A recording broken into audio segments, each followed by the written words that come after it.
Well, so much for the Earl of Mansfield. And now we go on to, these have all been marches, now we go on to a different rhythm of a tune, a strathspey. Now, we stole most of these tunes from the fiddlers because they weren't normally played by pipers in the old days. Reels, of course, came first, and then strathspeys later. Strathspeys, in fact, were called strathspey reels at one time, but now we just call them strathspeys.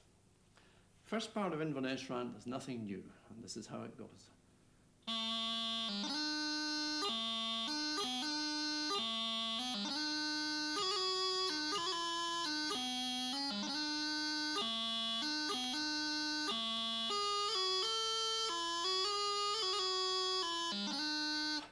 We've got the thumb doubling and the thumb grace note again, and a little run of 3 notes with a tie above them and the number 3, which means that these 3 notes have to be played in the time of 2.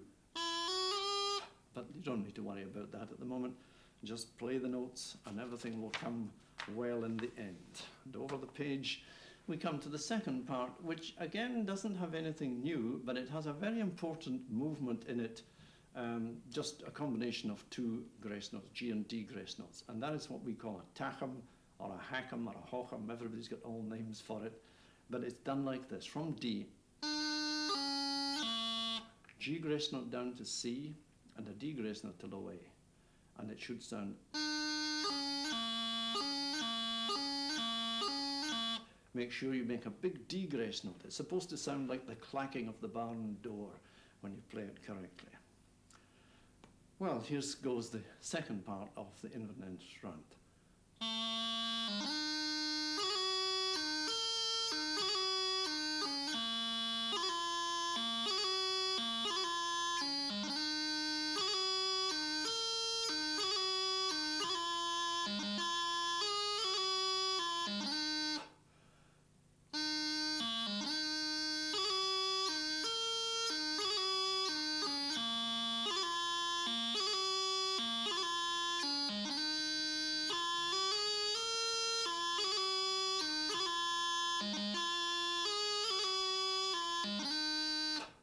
Well, that's a nice tune and a different tempo, and you get some lift out of it, and it sounds very nice when played on the pipes at the correct tempo. But hold on, wait until you've got it really mastered before you play it fast.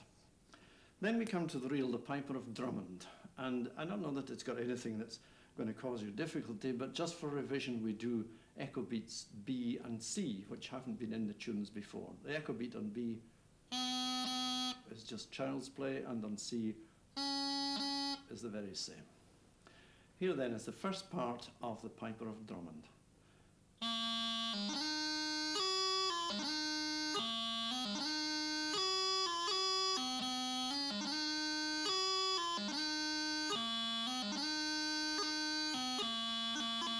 And I don't think there's any difficulty there, maybe just the end. Make sure you get the G, D, E grace notes in the right order. You'll notice in the book there's a B after that, but I don't actually play it because it really belongs as a leading note into the second part, which doesn't have anything new either, so we'll go on with it playing from the B at the end of the first part.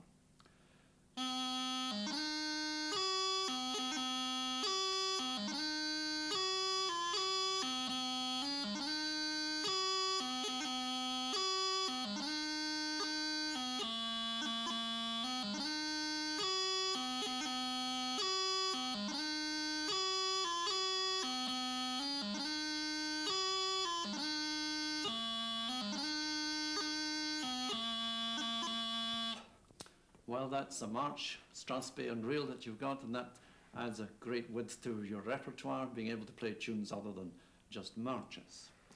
Now we're going to make another visit out to the hills of Scotland to hear the last tune that we're going to go through in the book, The Green Hills of Tyrol.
The Green Hills is probably one of the best loved and the best known of pipe tunes, although originally it wasn't a pipe tune. It comes from the overture to William Tell. This is how the first part goes. One small thing you require for it, and that is the thing which in Canturach, the singing language of the piper, is called rodin. Like so. From C to low A, you play the C, a low G, then a B grace note, and lift your finger high because you're not used to doing B grace notes. And it's nice to have a big B grace note in this. Back to the low G, and then the low A. Okay, everything else is nice and easy in the first part of the Green Hills.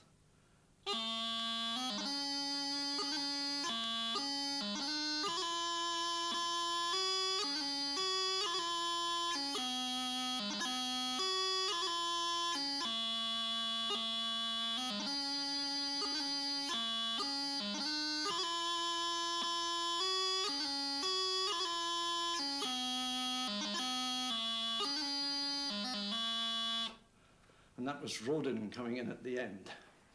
For the second part, we have the real double D, the one which really should be called double D all the time. G and E grace notes on D. And it's very simple, it's just the same idea as double C, double B, double E, double F.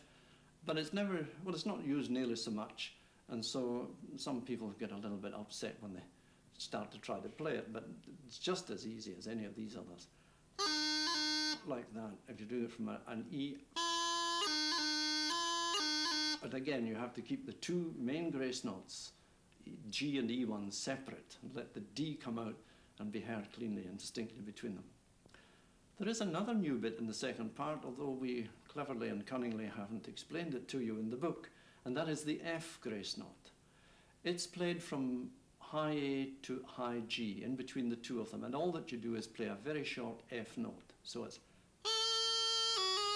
like that, a short F grace note, and it comes into quite a number of tunes too.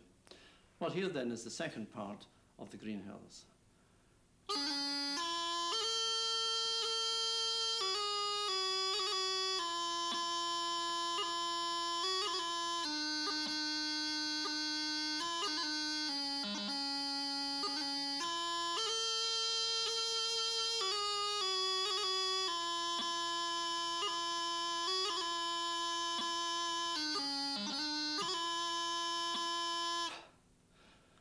That last tune, the Green Hills of Tyrol, is the last one which is formally taught in our tutor here.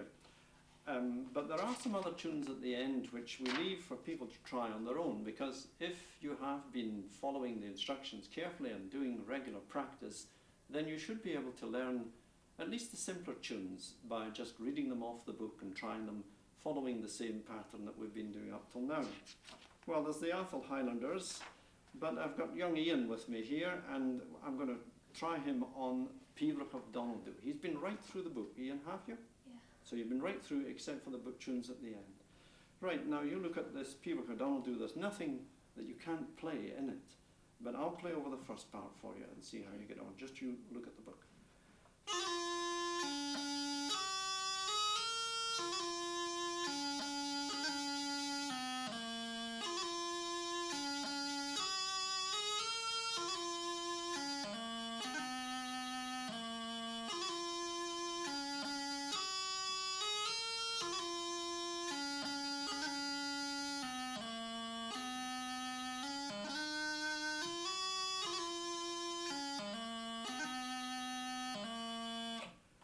Good. Have you had? Yes, you've had. Yes. Slurren C, and I'm here doing Slurren. Okay, have a shot.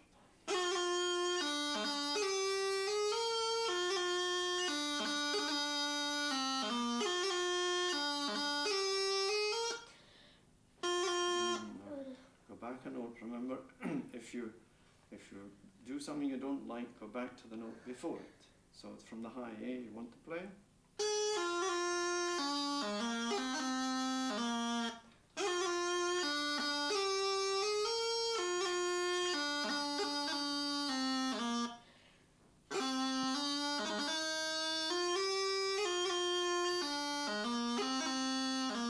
Yes, that's good, that's very good. You sure you haven't been playing this and practicing it all weeks and weeks before, no? No. That was your first shot, good. Right, watch the second part.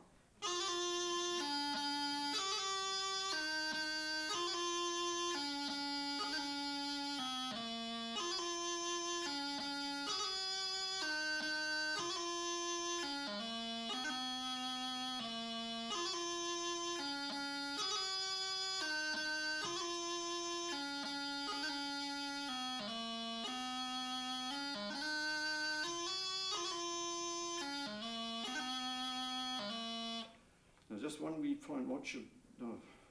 Alright, do it first and I'll tell you afterwards.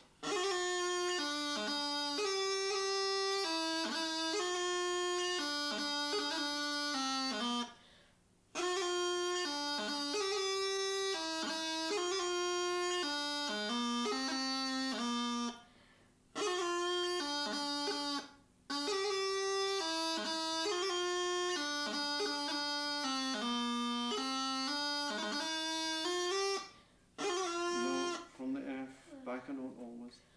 No, do a wee bit better than that. Big grace notes.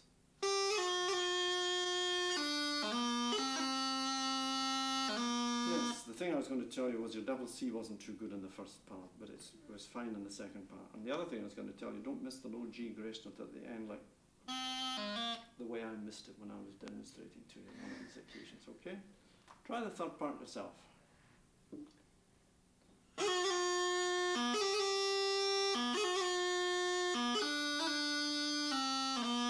No, a wee bit better than that.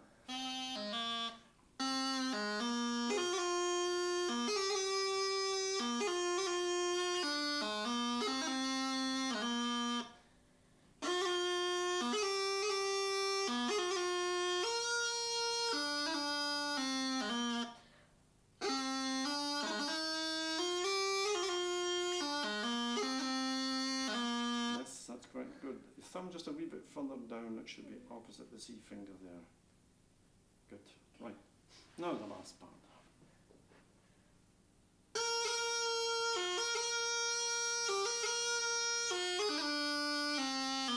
No.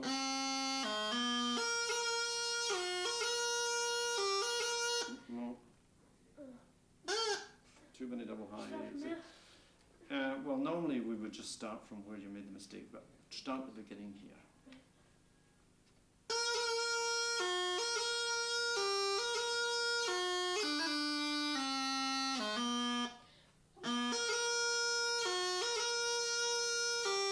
No, it's an F to double E. Too many double high A's. Yeah. Well, play from that E.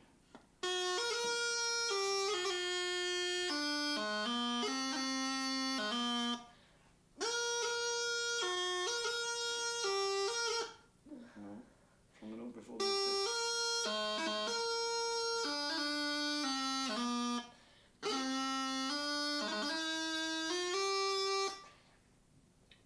No.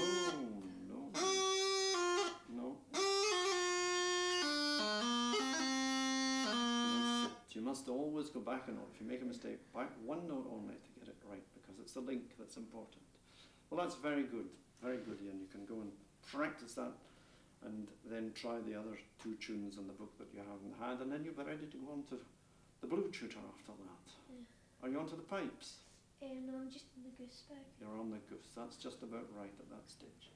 Well, that's really the end of our lessons in this green tutor. What you have to do now is get on to the bagpipes and find out how to play them, and that'll be our next escapade on the red tutor. And following that, there'll be the blue tutor, where you learn competition type of tune.